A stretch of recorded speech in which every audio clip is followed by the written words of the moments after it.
world-class athletes. For the first time in history, Kurt Angle, Brock Lesnar. WrestleMania comes early next week. It's Lesnar and Angle one-on-one. SmackDown, this Thursday on UPN.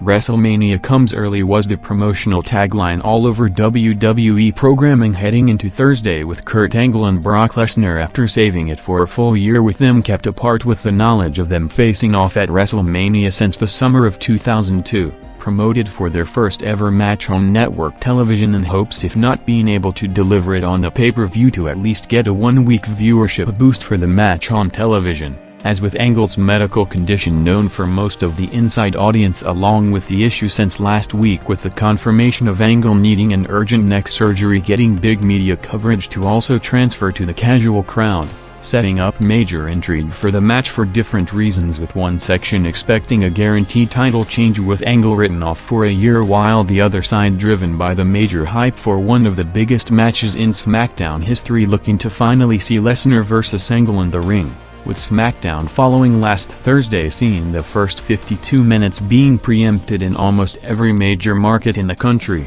for the second straight week facing major distribution issues, with the show not airing as usual in some of the local UPN affiliates to all but guarantee it offsetting any potential boost for the Brock vs Angle hype, seeing the repercussion perhaps hitting harder than expected already from the opening quarter featuring Mysterio and Kidman vs Haas and Benjamin opening at less than 3.8 million viewers, making the first half hour with a 4 million average one of the least watched half hours in show history, and bad timing just as interest should be peaking entering the final stretch of WrestleMania season, with the March 13th SmackDown also airing as the first show under the new deal announced by UPN and the company in a press release on Tuesday, with WWE and the network renewing the contract for 2 more years, after months of speculation of either a time slot or network switch, with the contract set to expire in August later in the year, confirming SmackDown to remain in its regular 8 to 10 p.m. Thursday night time slot, but with one major change.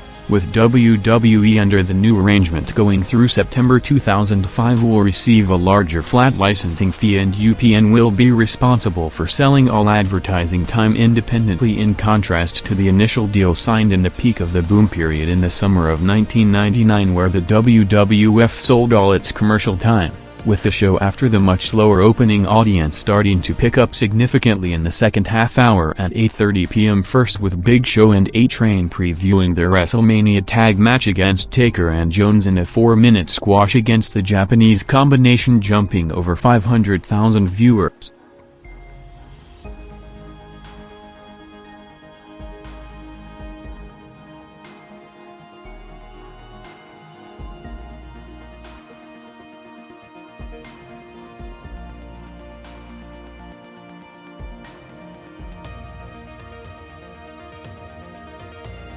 Following the 2 televised hours of SmackDown, the company's production crew will have extra work on the night, with a rare Thursday night pay-per-view called Girls Gone Wild set to be produced in part by Eric Bischoff's team and joined by the WWE crew, with appearances from Test, Stacey Tori and Nydia set for the show after hyping it on Raw and SmackDown in the past 3 weeks, with another WrestleMania match set to be officially added to the pay-per-view card next, with Benoit and Rhino against the Guerreros for a shot against Team Angle for the tag titles, still booked, with the widely known backup plan reported in the past weeks since Angle's MRI test revealed major neck damage of the WrestleMania title match being most likely switched to Lesnar vs Benoit in a full babyface match, and with the 8 to 9 p.m. hour overall driven by the preemptions totaling less than 4.5 million viewers and by far the least watched hour so far in 2003, seeing the first half of the tag match after major growth of over 1.2 million viewers starting from the show, and hour tag peaking the first hour with over 5 million viewers,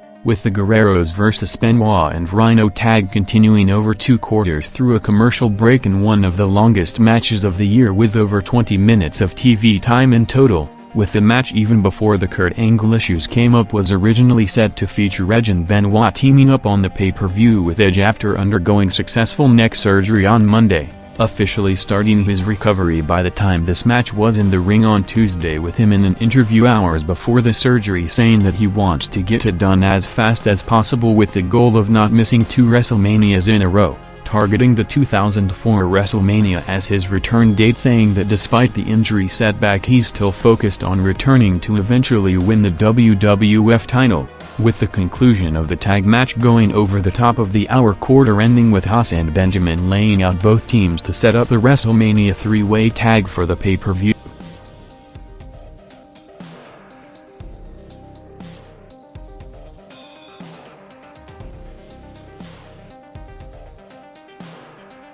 After officially booking the match in an all-time memorable confrontation, legitimately bringing up every high-profile issue in their rollercoaster relationship over the past 20 years, SmackDown next put the visual image to the issues brought up by both Hogan and McMahon in the promo, with a special video package mainly recapping the height of Hogan's Hulkamania run that, with Vince's promotion in the background, built the company on a global scale all the way through Hogan's departure in 1993. Followed by Vince continuing the personal build-up that blurred the lines of work and chewed, bringing up his 1993 interview with Hogan in one of the first episodes of Raw, and what was seen at the time as the closure interview to the peak Hulkamania era, coming 5 months before Hogan left the company to lead to their 2 biggest and most publicized issues, with the government trial and Hogan signing with WCW months later, saying that during that televised interview was the only time he has ever heard Hogan say thank you, despite them being inseparable for a decade and helping make him a worldwide household name. Following up the confrontation of last Thursday with another strong heat promo saying that he forgave Hogan for everything he did until WrestleMania, when he will force him to kill his own creation, while building up the match as a fight to set a different tone of a legit issue to the wide audience, with Hogan in a radio interview on Thursday morning saying that he is not scheduled to appear on SmackDown as he wasn't written into the show in a buffer week between the 2 big angles building up the match, with next Thursday set to feature Hogan and McMahon face-to-face in the ring for the WrestleMania contract signing.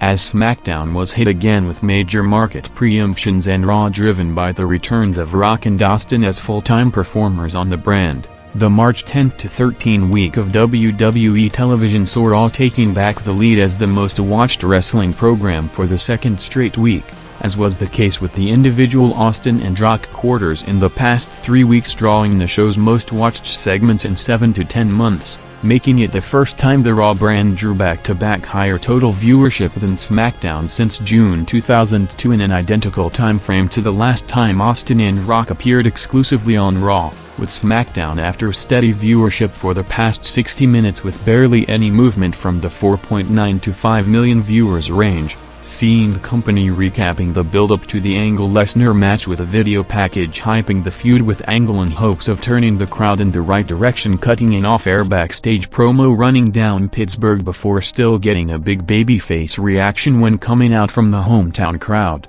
with the publicized condition of Angle's neck injury making the match a unique situation, with everybody anticipating a guaranteed major title change but with curiosity to see how they get to the conclusion of having Lesnar walk away with the title. With the match placement followed the hype video and another WrestleMania flashback moment showing the Hogan vs Andre WrestleMania 3 match, seeing the entrances taking place with exactly 5 minutes left in the show, which under normal circumstances would have indicated a clear swerve, but with Angle presumably unable to take any major bumps making sense in the situation to still deliver the inevitable title change, and with Lesnar quickly taking Angle out before going for the pin to win the match. The company delivered one of the legit biggest swerves in SmackDown history, with Kurt replacing brother Eric Angle in the ring to shockingly retain the title, swerving not only the hardcore and regular TV viewers but pretty much anybody backstage, from the production crew to the talent roster outside the inner circle involved in the last-minute change. Seeing the Angle-Lesnar match peaking SmackDown with over 5.2 million viewers, with Angle closing the show saying that he will see Brock at WrestleMania to officially confirm the match, taking place with Angle after a second doctor evaluation and talks with Vince McMahon until the taping of the show on Tuesday, in a unique situation of history repeating itself, making the decision to take the risk of further damage to work the match just as he did in the 1996 Olympics.